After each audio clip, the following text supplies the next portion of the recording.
You are watching UCU Focus TV.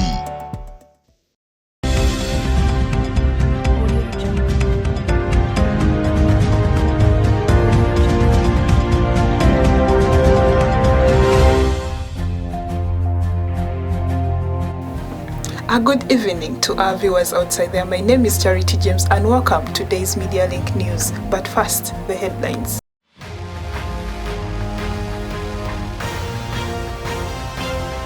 Media Link elections held. Who won and where? I am so humbled that you entrusted me to take up this position. What's with the low voter turnout and limited participation in societies? I believe the main problem with voter turnout and the elections generally, associations, institutions, even the guild itself, is a national issue. Gone are the days when leadership is known to be grounds for only men. Vanessa Majwega emerged as the winner of the current elections, which was conducted under the Media Link Association, and Timothy Okurut has more on this story. The Media Link Association early this week was treated to a leadership rebrand, with Vanessa Majwega stepping up at the helm of leadership after Kefa's Senoga inaugural steam. I am so humbled that you entrusted me to take up this position, and I am going to work hand in hand with the members that you've elected yourselves, and we take Media Link to another level. Mr. John Semakula, the head of undergraduate studies at the School of Journalism and Communication, appreciated the Kefa administration for the work well done and urged on the new team to step up into service. I just want also to thank the outgoing committee, led by Kefa, Senoga, and his team that actually prepared this exercise. We want to pay students for leading others at the university. So this kind of leadership does not come with any form of financial benefits. So just know that it's a service to colleagues. It's a free service to colleagues. But as you lead, it also comes with a lot of experience, but might also give you some indirect benefits at the end of the day. You never know. We caught up with a number of the candidates after the results had been released. These were their sentiments. One, I am aware that the burden I carry is really huge. One thing that I will do to ensure that the students are equipped with skills is push for the extracurricular activities. Activities that will boost, one, their social network, and two, their skills, definitely. I was rooting for my candidate, that is Leah Kabi, for vice president. We managed to have a strong PR team and we really worked hard. I want to appreciate the Committee of Media Link, the outgoing Committee of Media Link, plus the Electoral Commission for being really honest and transparency from the beginning. Please record the shoes for the outgoing president. Please take so you tell us when to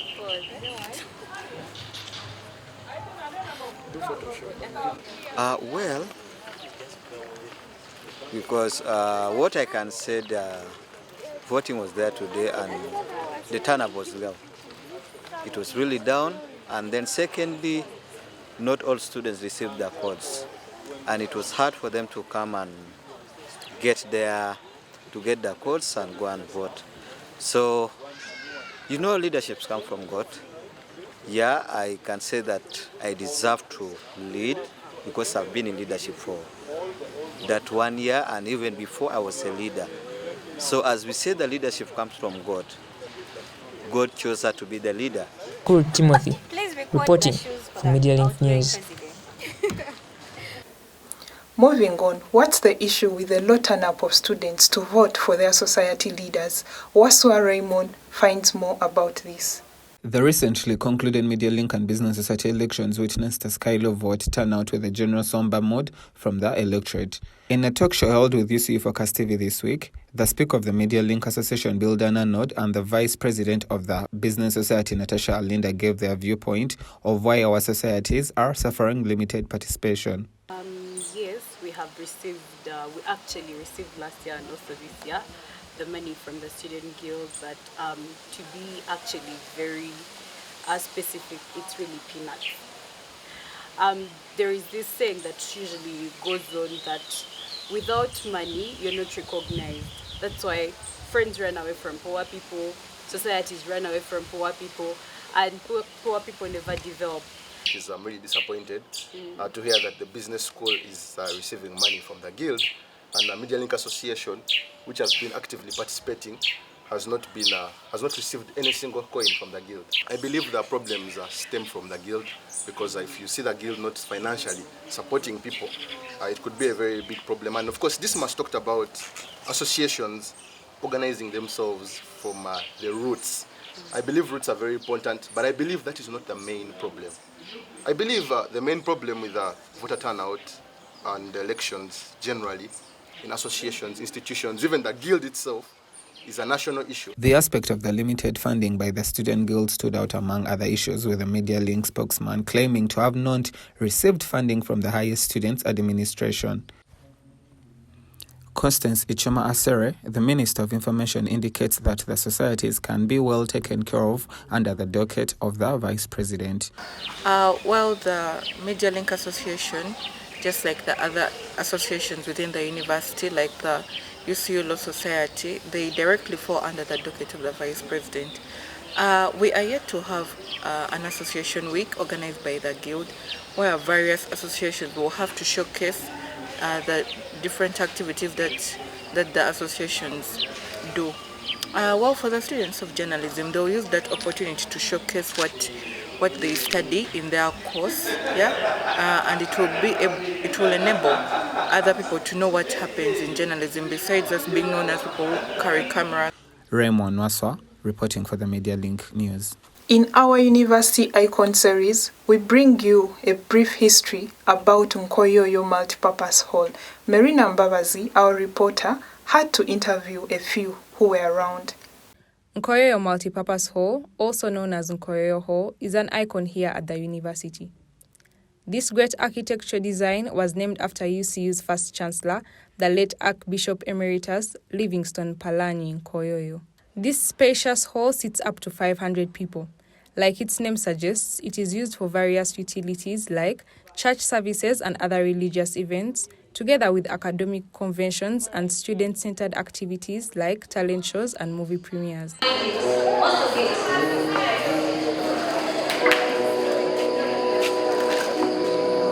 About Nkoyoyo, about the history of Nkoyoyo, he was one of the great men that we all know, that who began this institution, Uganda Christian University, and they're one of the great people who had a great idea or a great dream about what UCU is right now.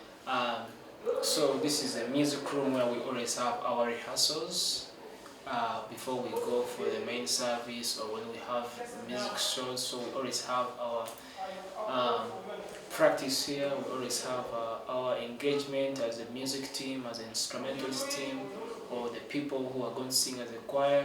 We always have our time here so that we can organize ourselves. That's why you see all these instruments here to equip us before we go on the stage to deliver the content, mostly which is worship to God, We carried out a few interviews with students here in the hall, and this is the view of Nkoyoyo in the eyes of a student. I think it came from someone's name. I think and I hear it came from the retired past chancellor. Personally, I think the name Nkoyoyo, because Nkoyoyo itself there is a certain archbishop who was once a vice chancellor at Uganda Christian University, and I think that's where the name Nkoyoyo originated from. Okay, according to me, it's the name of the first vice chancellor of Uganda Christian University. Nkoyoyo, whenever I hear word Nkoyoyo, it always comes to mind a place where we come and gather and we pray, we receive divine intervention, we hear good gospel, the gospel from the religious leaders from Nkoyoyo. Nkoyoyo, it is good.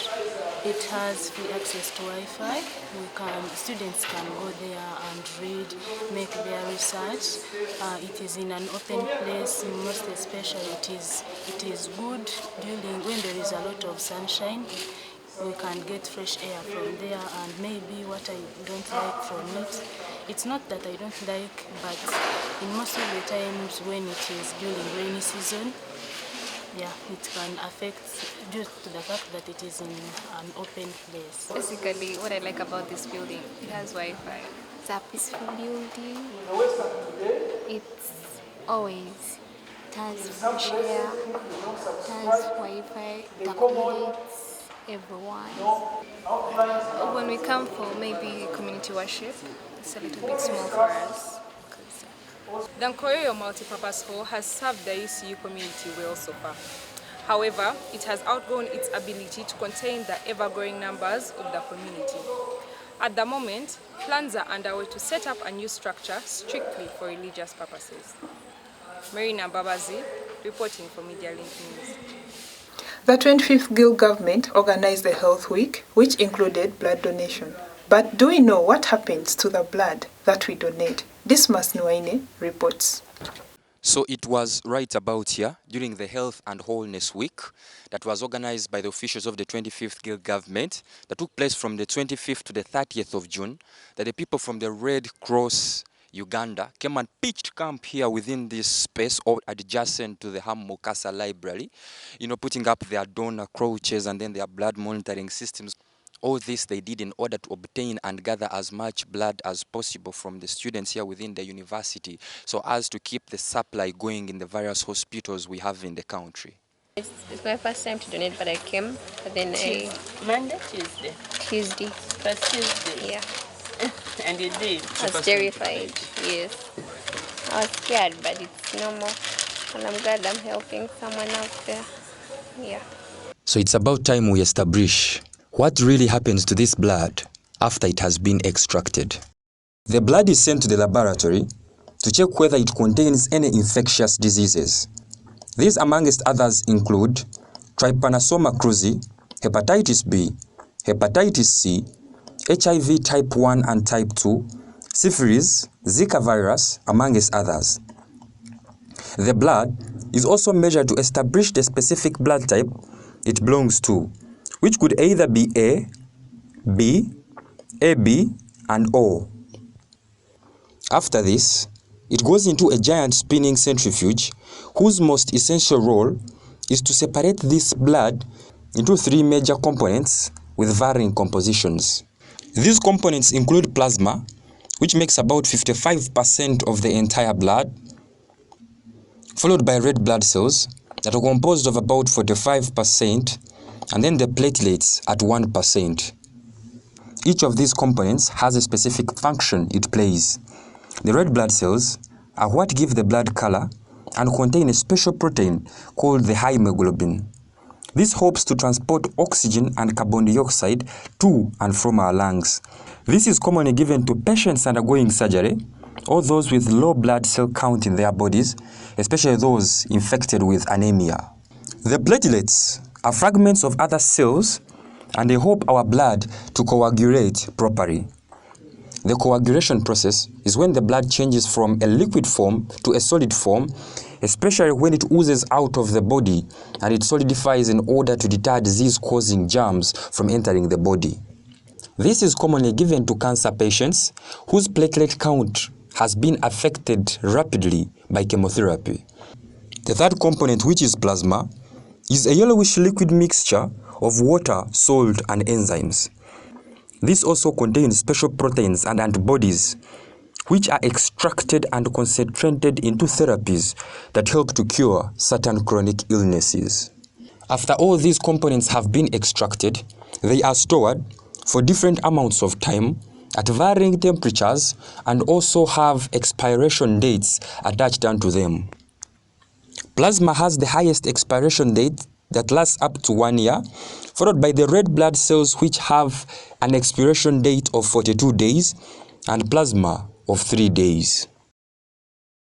So the platelets, given their short expiration date, have to be used in the country within which they have been obtained.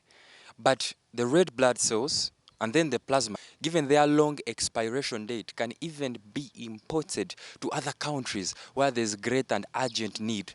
Therefore, the blood that is extracted from you as a person may not necessarily help someone within your county or your district, neither your country, but could go a long way to help someone over the borders.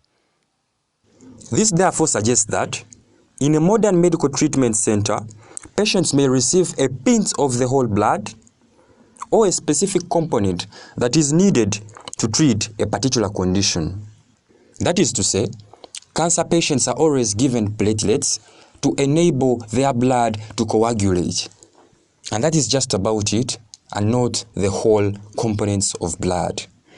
But we encourage everyone, artists, to come and donate blood and give a smile to someone who is out there yearning for blood.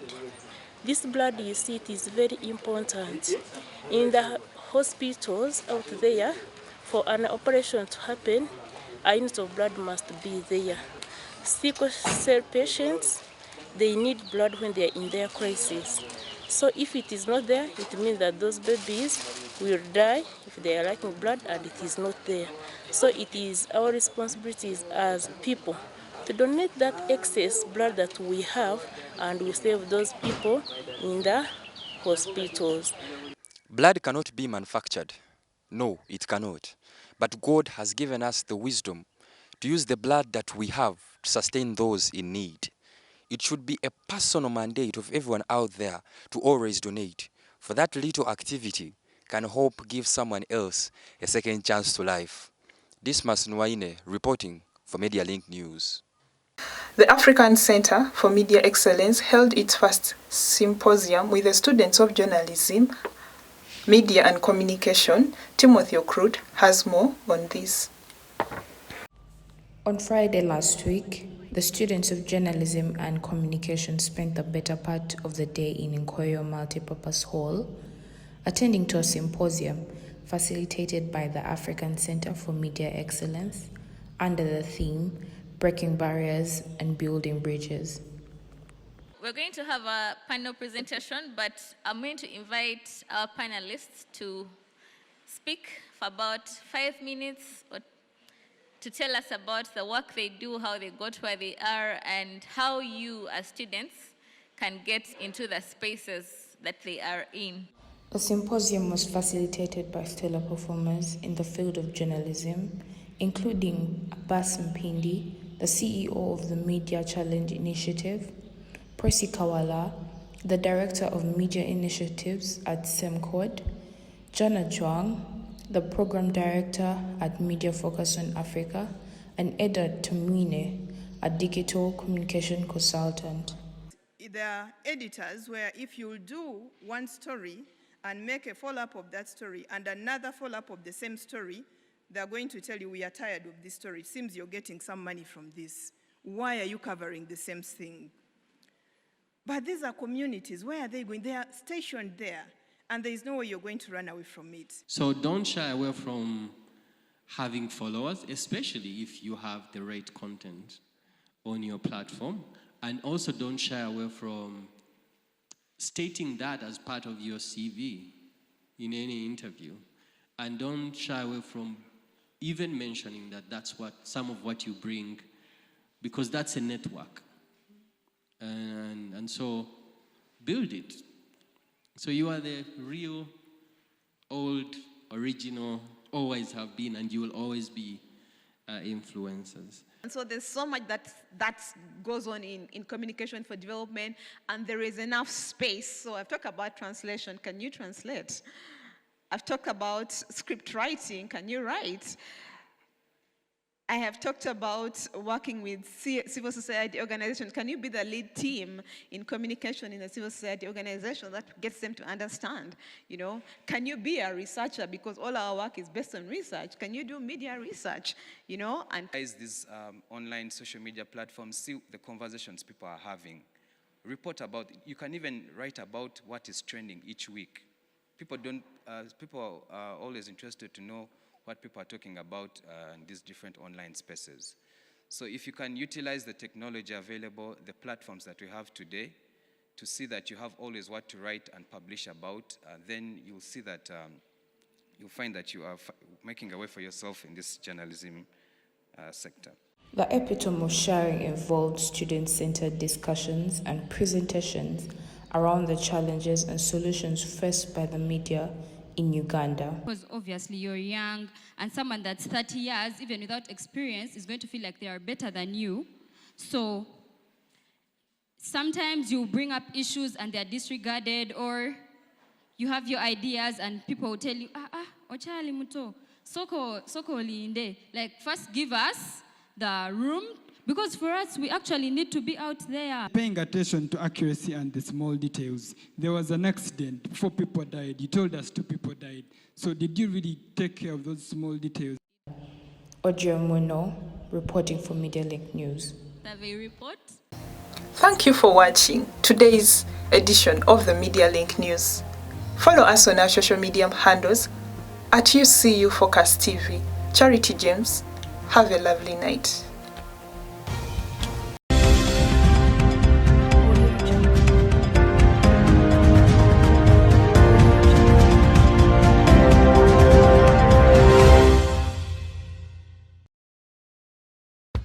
You are watching UCU Focus TV.